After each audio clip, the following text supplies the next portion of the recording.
Let's break down weight loss for the girlies that don't want to count calories. As we know, and it can't be argued, the only way to lose weight is to be in a calorie deficit. This means you're burning more calories than what you're consuming. Now, there's a common misconception here amongst the people who have not yet been educated in this space, and trust me, I know because I used to really struggle with knowing how many calories you should be eating if your Apple Watch is saying that you only burnt 1,000 calories or 600 calories. I didn't get that. Could you try again? Hold on. Your Apple Watch or your Oura Ring or whatever it is only measuring your active calories burnt. The calories that you burn exercising. Body burns calories naturally just by living, breathing, existing, being alive. And we actually burn quite a bit naturally. To figure out how much your body burns at rest, you need to do a BMR calculator, which you can find them for free online. I just did this one so that I could show you, but essentially I typed in my height, my weight, and that I'm a female, and it let me know that if I were to stay in bed all day with no exercise, my body would naturally burn about 1,400 calories. So essentially, if I wanted to lose weight, but I didn't want to exercise, and I just wanted to sit in bed and watch Netflix all day, I would have to eat below that amount of calories. Ideally, a couple hundred calories below that so that I'm in a deficit and therefore losing weight. Listen, it's not common for me to stay in bed all day. I go do groceries, I'm walking around, I'm, standing up, going to the kitchen, doing all these things. So I am burning active calories. But I'm also a fitness instructor for a living, so I do exercise quite a bit. So I need more food for energy, right?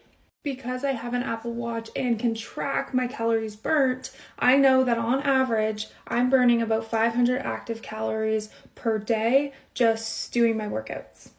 That's not good.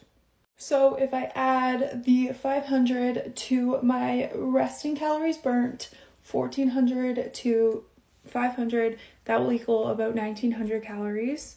And I try to be in about a 300 to 400 calorie deficit, so I try to eat under 1,600 calories. Now, I know a lot of people don't want to count calories or are intimidated by even thinking about doing this. And that's why I'm making this video in the first place. This is showing you that once you calculate your BMR and you decide how much exercise you are willing to do on your fitness journey, you're going to have an estimated amount of calories you should be consuming on your weight loss journey with the physical activity that you're going to be doing, which is probably actually going to be a lot higher than what you're already thinking, because a lot of us are misunderstanding how much we can actually eat on a weight loss journey. And if you're not eating enough to support your body's normal functions, you're not going to be helping the process of weight loss. Now, if you're deciding that you don't want to count calories, you're going to need to kind of take a little bit of a look at your lifestyle. Look at your non-negotiables every single day and find out what's in it. For me, I was having a Starbucks coffee every single day, which actually was about 300 calories, and I didn't even realize. It was an iced caramel macchiato. I had to make a sacrifice. I did not want that anymore. Once you decide if you're keeping those non-negotiables in or taking them out, you'll look again what you kind of have left for your day. Take a look at the bigger picture. I do recommend that for the first couple weeks on your journey, you try and look at what's in some of the things you're eating, because a lot of the times the ingredients that you're using or the things that you're prepping do stay fairly consistent, and you start to learn what you can truly have throughout this journey. Again, I was eating way more than I thought I could. My next tip would be to make each of your meal protein oriented. So make protein the star of your meal, and then fill the rest of your plate with a little portion of carbs, a little portion of fat, some vegetables, but making protein the star of your meal is what's going to keep you full, keep you nourished, and help you really stay in that deficit.